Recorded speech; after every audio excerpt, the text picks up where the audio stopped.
Because the organization has a number of dashboards that were ineffective, didn't tell the right story, and coming to this workshop helped us really realize that we were on the wrong path, and this gave us a great path to now begin to have actionable dashboards. To remember that dashboards should actually be actionable, not just simply static and do not tell a real true story.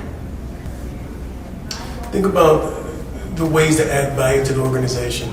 If you find out that your dashboards are not being used and that your organization is still pushing that dreaded export to Excel, then you know that you're heading down the wrong path. And this is a great workshop to learn how to finally remove that export to Excel.